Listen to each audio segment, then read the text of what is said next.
6 times king, Williams is crowned in Malaysia. Slater invents the perfect wave. Exclusive with World Sailing President. World Cup Miami Clipper Race. And now in the newsroom, here is Mia Charan.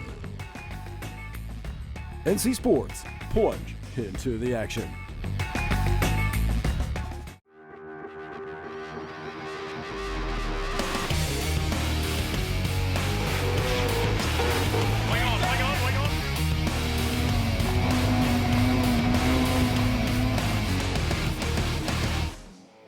Welcome back to NC Sports, your water sports central. I'm Mia Charan and we've got another packed edition for you today. So let's get right to it with today's lineup. Ian Williams and the GAC Pindar crew dominate the Monsoon Cup and grab their 6th match racing world title. Meet the mastermind behind the Rome bid for the 2024 Olympic Games. The Malaysia-Israel discrimination case, the NC Sports exclusive with World Sailing President Carlo Croce. Kelly Slater's perfect wave goes viral. From war to saga, growing pains for the Pro Kite world. Plus, Rio Fever at the Sailing World Cup in Miami, Clipper race on course to Vietnam, and so much more. Topping the overall leaderboard for most of 2015, Ian Williams entered these season finals in Malaysia facing a couple of very tough customers like Taylor Canfield and Bjorn Hansen. Just a handful of points had separated the trio, but once again there was no stopping the British team on their way to world title number 6. Here are all the details on today's NC Sports top story.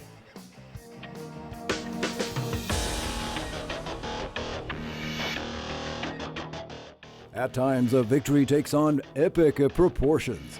Blazing through the round robins, quarters, and semis of the Monsoon Cup, two great champions on the World Match Race Tour faced off as forecasted. But few expected such a knockout. With a 3-0, King Williams conquered his 6th world title to become the most successful skipper on the tour.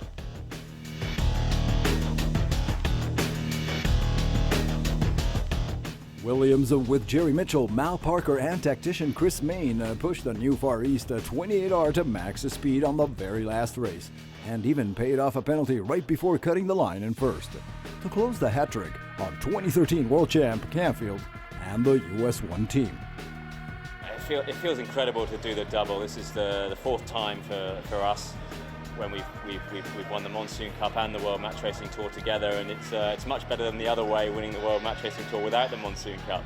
So yeah, and actually of all those times, it's the first time that it's come down to the final race of the final to win them both. So it was amazing to cross the line, especially to do it 3-0 against such a strong team, including my old tactician Bill Hardesty on tactics for Taylor Canfield. So, you know, that was amazing. To win 3-0 was super special.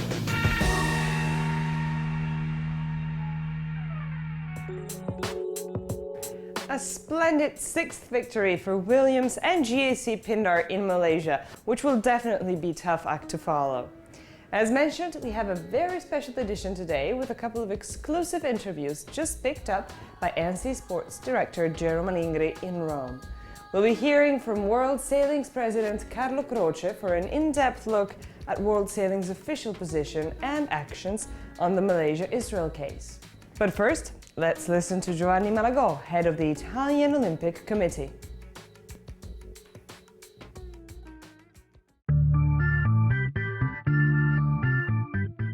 Now, a big project, Rome 2024, a bid for the Olympics, and a big space for water sports. What's your plan, and what are the chances to get Rome with to the 2024 Olympics? First of all, what are our plans concerning the bid is that we are preparing the best, the most credible, reliable dossier concerning the opportunity to host in a unique scenario, unique city as Rome, as this, the Olympic Games of 2024. Of course, we know that now we answer to the second question. We know that competition is very, very high. It's not tough, but it's very strong because we have a lot of respect for Budapest, for Los Angeles, and for Paris. And a lot of things can happen from now to 13 September of 2017 in Lima, Peru, when will be the final decision. But I think that we are doing all the right things.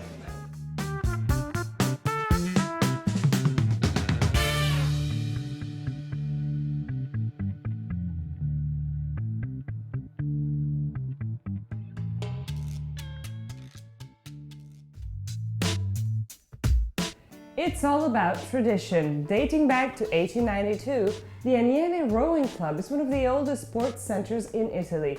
So it came as no surprise if the Yacht Club Italiano, established in 1872, would choose this legendary Roman venue to present its 2016 race calendar. Here's German Ingrid with YCI President Carlo Croce.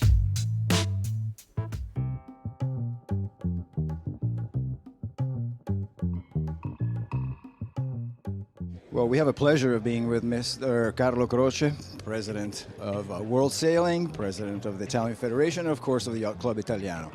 Well, Carlo, first of all, a great presentation here at the Circo Aniene in Rome for the first time for the Yacht Club Italiano, where you obviously showcased your entire 2016 calendar in a very, very funny way, some people say, in a very nice way, as it's usually your style. Big things happening at the Yacht Club Italiano in 2016. Well, yes, we have quite a number of new events. The Capri event is most important for us. Rolex has been asking us since at least 3 years to get involved, and we now are there, and we like it very much. Iralia, we have a new regatta, a feeding regatta coming from Marseille.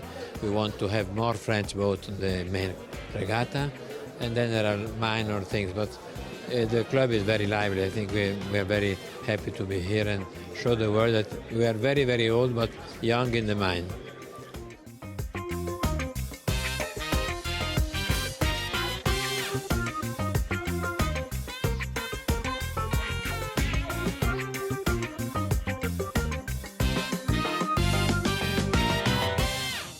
And I see you've done a lot of social activities too. You have Nave Italia, which is a great program, Scuola Beppe Croce, which brings a lot of kids to sailing at low cost. I mean, this is the spirit of Yacht Club Italiano that your father left over and you're passing on. What will be, you think, the biggest highlight in 2016?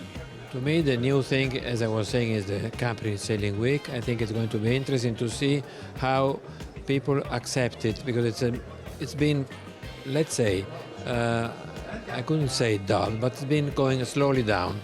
And we have this opportunity with the Willie Persico's Southern Wind 25th anniversary, and therefore we started from that. We do have some of the boats that will eventually sail in the Giraglia. It's interesting. Capri is still, not for the Italians maybe, but around the world is still a name. It's still Capri, people look at you dreaming. And I think it's, and if you put that together with Rolex, long term it will be a success.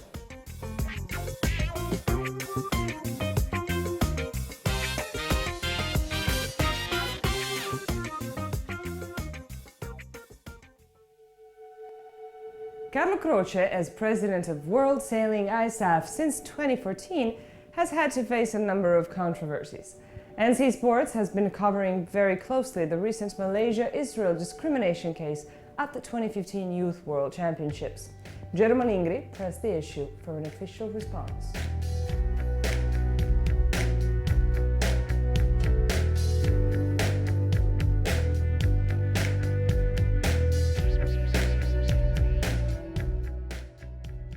Of course, we just seen what's been going on in Malaysia, the exclusion of two very talented and world champ at the Youth Games.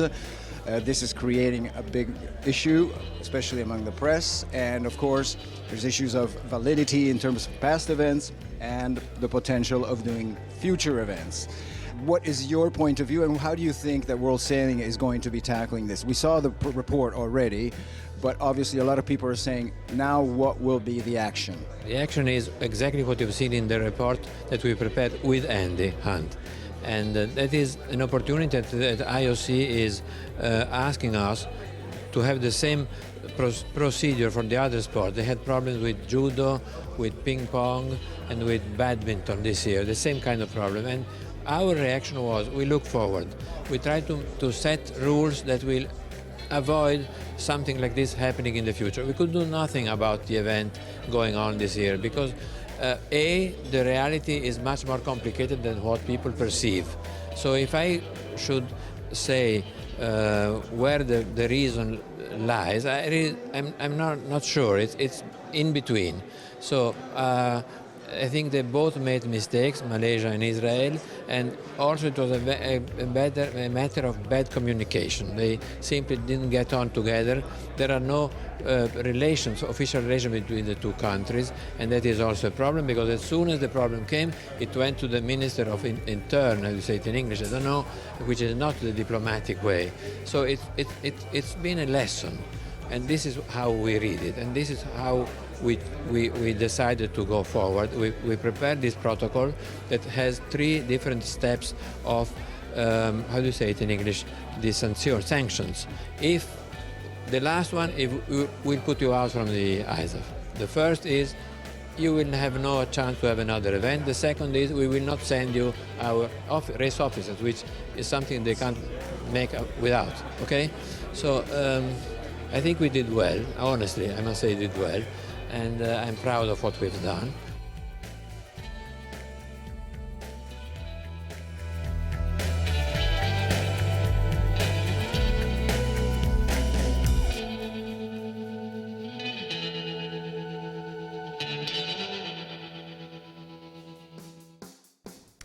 We'll be back with President Carlo Croce for more exclusive insight on the Malaysia-Israel case. But first, a fresh update on the ongoing coverage of the Kite Wars, another important case.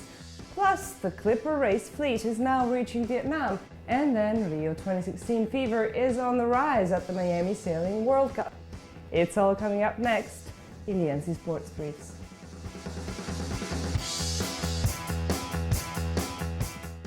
Via an official email response from representatives at Z Worldwide in Madrid and a very kind no comment, the company has declined to expand with the NC Sports newsroom on recent developments concerning the professional kiteboarding circuit.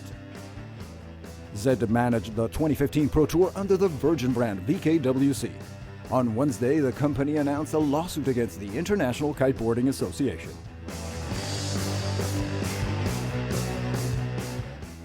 IKA officials defined the current situation a saga rather than a war during a full transparency general meeting last Sunday in Rome. Strengthened by renewed endorsements from both World Sailing and the International Olympic Committee, the IKA is the only certified authority on kiting. Virgin's new WKT has instead received a special event status by World Sailing. IKA also has new challengers. The new GKA has been demanding a voice on the field as a sole representative for the kite industry, while the newly born IFKO is now claiming to be the only rightful international federation, soon to be recognized by World Sailing. To be continued on the next chapters of the Kite Sagas.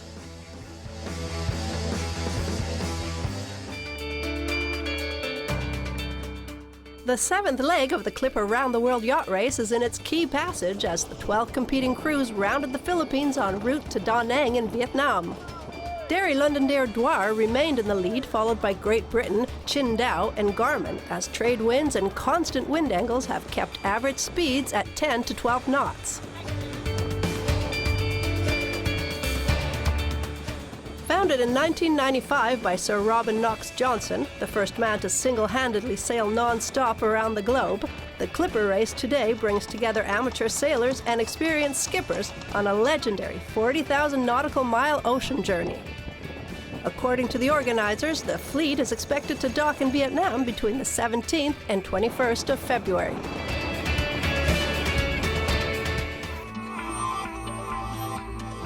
With Olympic selections still ongoing, tensions ran high for a sunny medal race Sunday, and as persisting light breezes conditioned racing at the Miami World Cup.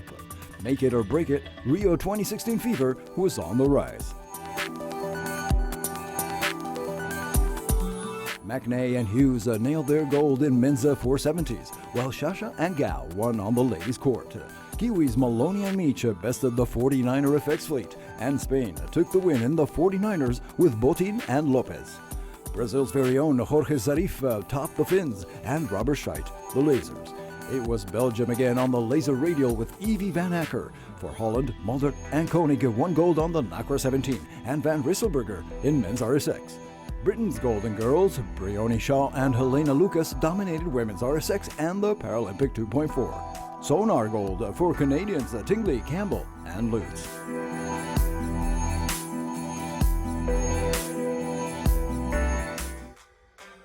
Will world sailing really take the hard stance against politics and discrimination? Can Kelly Slater's perfect wave change the future of surfing? Stay with us and find out. MC Sports will be right back after the break.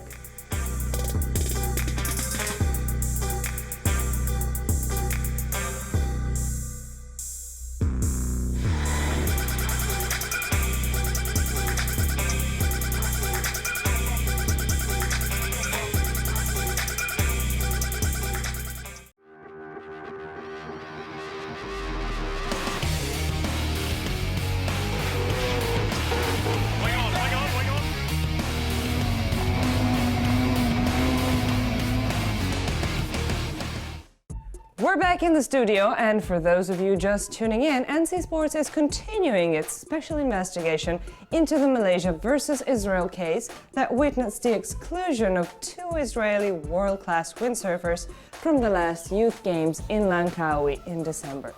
Feeding plenty of speculation, the controversy has now rippled through the media and social networks. World sailing is now under pressure to bring both clarity and effective action to the process. Let's hear what President Carlo Croce had to say on the matter in the second part of this exclusive interview.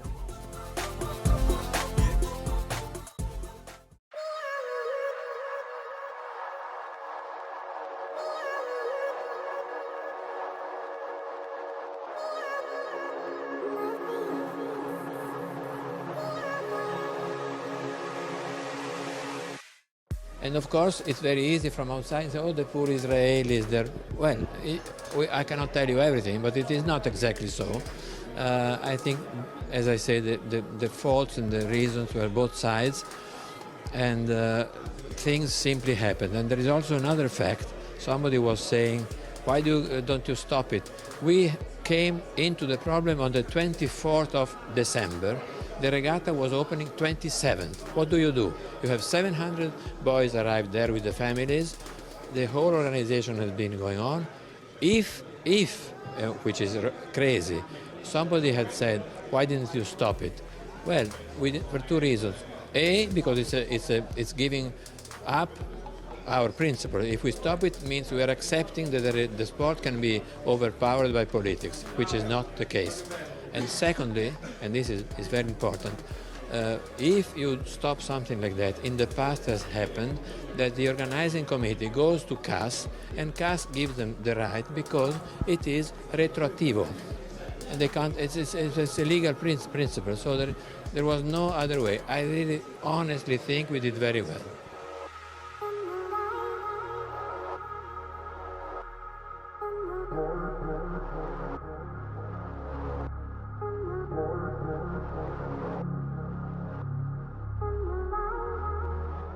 And what about the future? Oman, Abu Dhabi. The incredible story is that the next 2 events of this event, it's Oman and Israel, which is really amazing. Anyway, now after the event, we send a letter to both countries after the event. And it is sort of, I don't know how in English, in football you have the yellow card saying, the next time we'll stop you, okay? And it was very tough. The 2 letters were very tough. So for Oman, we have now sent out to Oman, we need the visas to be given and so, the flags, everything is written there. If they don't comply within the same range of time we request, thank you very much, we go somewhere else. So we have been very tough. But you know what is really difficult? Also for the organizers. So we are now trying to get this level to higher degrees. When they sign, we need to have the total support of all the authorities of the country. Otherwise, thank you very much, we go in easy places. So it's been very, very hard work. Thank you for asking, because I know it's something I have in my heart, and we've been really doing this very, very thoroughly and seriously. We have all the letters, we've been working hard. And I remember in the first moment when it came out, people wanted reactions in 24 hours. I mean, it's like when you have the football coach and you fire him in, after it's not possible. It's simply not in our way of doing.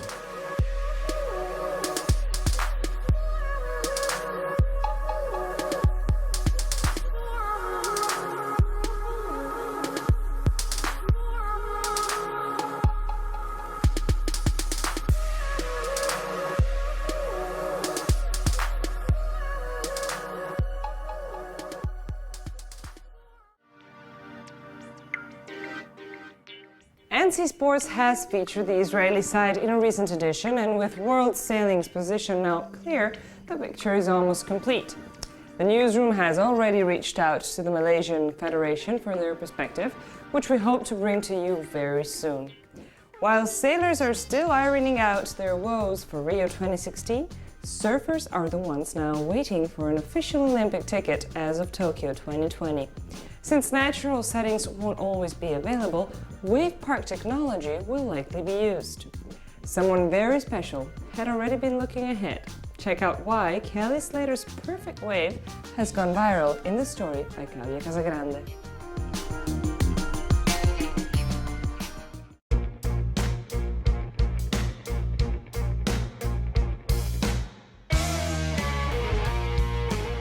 Kelly Slater wowed the surfing world recently when he released a video of himself riding the perfect man-made wave. The video has since gone viral, with YouTube views alone heading for the 1 million mark. The 11-time world surf champ and his team of scientists spent 9 years in a top-secret facility developing the mechanical wave machine. While details surrounding the new technology and its future continue to remain hush-hush, the event has already sparked debate, leaving some to question the consequences of separating the wave riding experience from the surfing lifestyle. But judging from the ongoing social media frenzy, for most, it's simply a surfer's dream come true.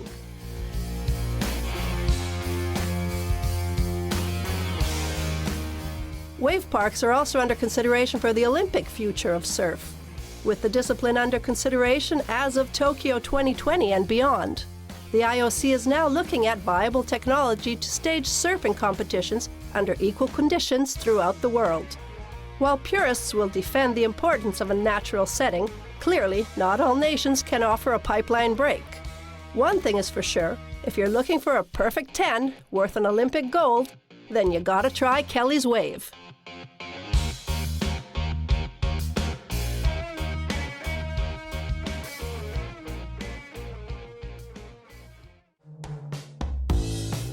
Sailing Arabia returns, and it's boat show time for Istanbul and Miami. Mark the dates on the NC Sports calendar.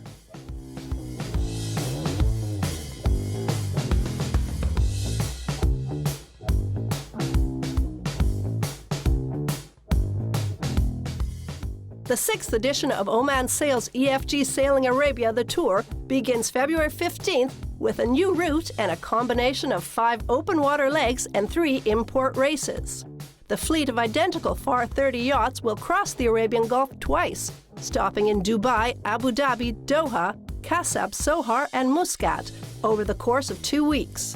The International Regatta attracts both professional and amateur sailors, and this year we'll see a mix of veteran and debutante crews.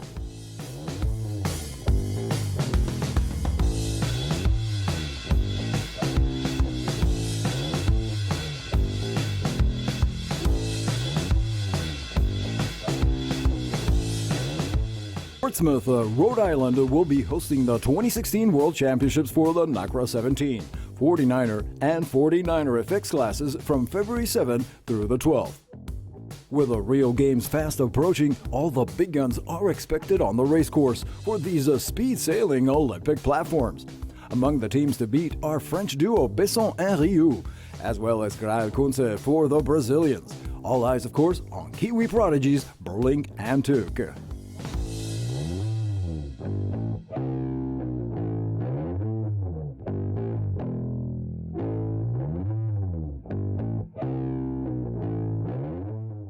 Two major events on the trade fair circuit are coming up this February.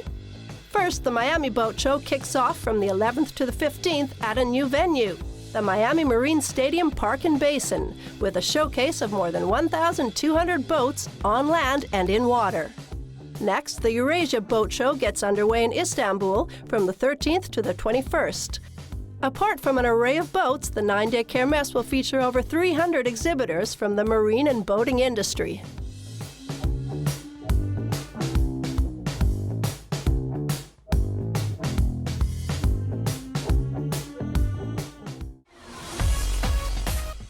That's all the time we have left for today, but we'll be back next week with all the latest news and insight from all around the Blue Planet.